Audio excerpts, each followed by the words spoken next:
merutinkan berpuasa. Saya bayangkan kalau seandainya penduduk Jogja nih, katakanlah berapa juta, saya mungkin 10 juta misalkan. Ya 1 juta, 2 juta saja yang merutinkan puasa sunnah, Senin Kamis 2 kali 4, 8, tambah puasa Aimul Bid 3 kali sebulan, ditambah berbekam, banyak sekali penyakit degeneratif bisa hilang, insya Allah. Low budget. Kenapa orang nggak mau puasa? Nafsu. Gitu loh. Kita tidak, gini loh, bagi kita, Anda yang mungkin sudah pernah pergi haji, umroh, ditanya mau lagi nggak mau, karena ada kenikmatan di sana. Ketika ibadah itu sudah kita rasakan nikmatnya, kita pasti pengen lagi, Bu, Pak. Dan salah satu ibadah yang tidak kalah pentingnya adalah ibadah dalam menjaga hati. Syarat ibadah itu diterima apa? 2 loh. Pertama ikhlas. Ikhlas itu ibadah apa? Hati. Syarat yang kedua apa? Mengikuti atau ittiba'ur rasul, mengikuti bagaimana petunjuk Nabi SAW. Ibadah itu syaratnya 2. Ibadah hati, saya katakan sekali lagi, bagaimana cara menjaga hati? Jangan banyak makan. Simpel kan? Simpel. Sudah banyak makan, nanti sahur dan bukanya juga kontrol. Jangan sebagai ajang balas dendam. Love your body. Cintai badan Anda. Walaqad khalaqnal insana fi ahsani taqwim, kata Allah. Kami diciptakan sempurna, dan untuk melaksanakan proses itu semua Allah menciptakan hardware yang semua nih. Obatnya kita ada di sini. Bersahabatlah dengan mereka. Makan ini teman-teman sekalian, kalau kita jadikan bagian dari ketaatan kita kepada Allah, contoh mungkin Anda minum madu, ya Allah jadikan madu yang aku minum sebagai bagianku untuk beribadah lebih baik kepadamu, maka dia akan berpahala. Bukan cuma sekedar minum madu. Ketika kita makan apel, karena di apel ada ada pektinnya segala macam, ada bahan anti kanker, ada mungkin buat jantungnya. Kita makan sebagai cara kita meniatkan kepada Allah, ya Allah aku makan apel ini untuk menjaga jantungku, makan kanker. Ada mas jus tempe. Senyumnya sudah berubah setelah minum tempe. Karena mood kita dipengaruhi oleh makanan. Ya. Jadi makan kayak beginian dalam rangka kita niatkan sebagai ketaatan kepada Allah, maka kita akan dapat pahala. Itu pesan saya. Ya. Ya Allah saya menjaga bentuk yang ahwat gitu kan. Ya Allah saya menjaga badan saya, hidup saya kayak begini dalam rangka mem-create atau nanti menciptakan suatu generasi sehat yang berkelas dan bermental akhirat, kan dapat pahala. Gitu lah. Yang sudah punya suami, mungkin Anda siapkan makanan yang siap untuk suami di rumah atau anak-anak dan diniatkan sebagai ibadah atau pahala atau ketaatan kepada Allah, dapat pahala juga. Ya. Jadi semua kita bisa ambil peluang-peluang pahala di sana. Ya, ambil peluang pahala. Kita pakai baju. Kalau nggak baca doanya, nggak niatkan karena Allah dan diniatkan karena sesuatu untuk ibadah, maka pakai baju nggak dapat pahala. Tapi kalau kita pakai baju untuk ya Allah, aku pakai baju ini untuk menghadapmu lebih baik lagi, maka dapat pahala. Ya, salah satunya begitu. Ya, mudah-mudahan menjadi semangat buat kita untuk lebih baik lagi ke depan. Ya, dan apa-apa yang saya sampaikan di sini, bagus sekalian, tidak untuk sekedar didengar saja.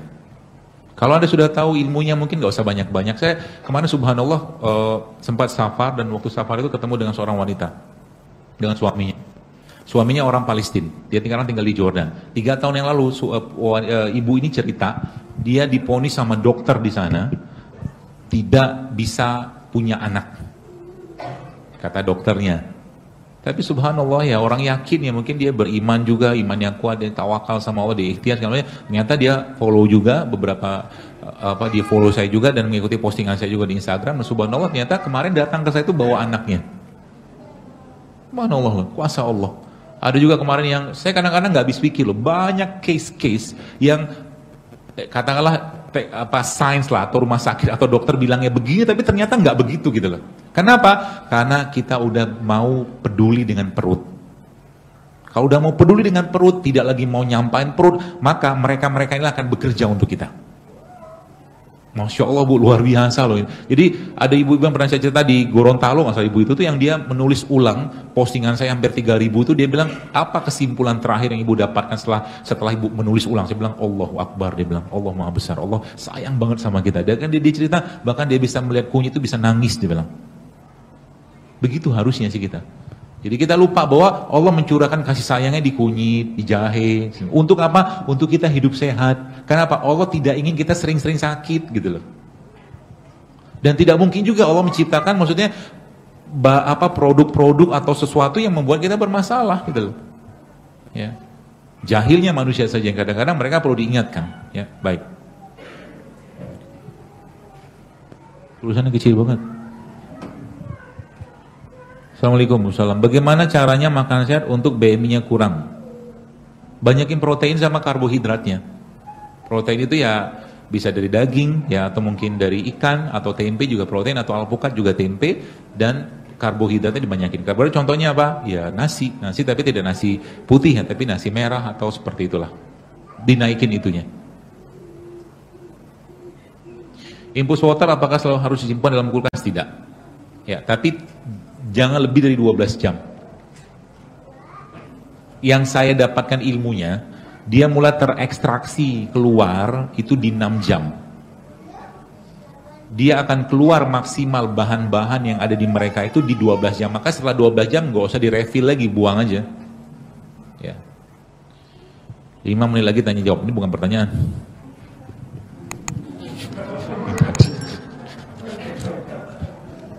Ada. Bagaimana cara memilih kurma yang baik? Wallahu alam, saya bukan pedagang kurma. Tahu lah saya. Serius, saya nggak tahu. Kalau saya beli kurma sama orang yang saya percaya gitu aja. Sama juga dengan beli madu. Beli madu ya belilah sama orang yang kita percayain. Ya. Dan dia tahu ilmu madu. Dan dia orangnya maksudnya orang yang soleh lah gitu kan. Karena orang soleh itu nggak mungkin dia mau nipu-nipu gitu loh. Karena madu itu urusannya urusan trust, urusan kepercayaan. Ya. Jadi kurma juga sama. Sekarang saya kira mungkin ya kalau minimal kalau ibu-ibu bapak sekalian mau beli kurma, carilah kurma yang ya kalau masih ada tangkainya kan masih mending tuh. Maksudnya tidak mungkin itu ini. Atau kurma-kurma basah juga bagus. Di Jogja juga banyak saya kira mungkin jual.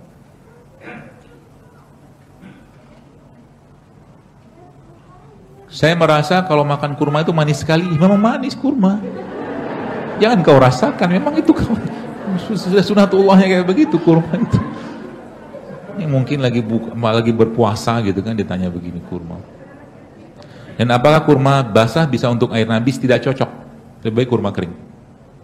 Karena kalau kurma basah ketemu air lama-lama dia cepat nanti itunya fermentasinya setahu saya sih gitu. Ya maka Rasulullah menggunakan kurma kering setahu saya.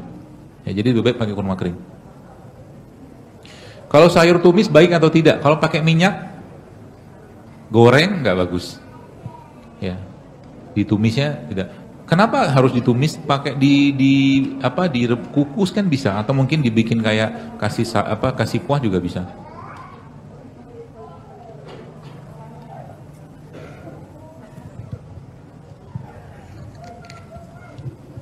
Saya tadi sudah bahagia banget pertanyaan dikit gitu kan.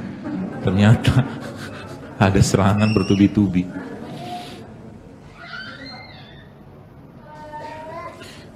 Ayah saya menderita diabetes namun konsumsi masih belum bisa terjaga. Mohon solusinya. Benerin dietnya dulu ya. Kalau ada diabetes, saran saya benerin makannya dulu.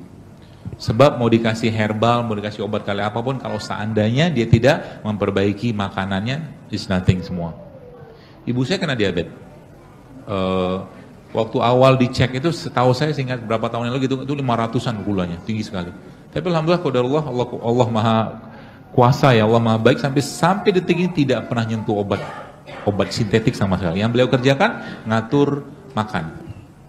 Ya, dan beliau cuman dia minum-minum sederhana, habatus soda gitu-gitu aja, tidak ada spesifik sekali. Ya, jadi orang diabetes itu sebenarnya obat terbaiknya adalah berpuasa. Coba bapak atau ibu yang bertanya ini baca, ada satu buku. Mungkin kalau saya jelasin detail panjang lebar, tapi intinya ada satu buku judulnya Panduan Lengkap Berpuasa. Itu di toko buku ada itu. Yang ngarang buku ini 2 dokter Amerika.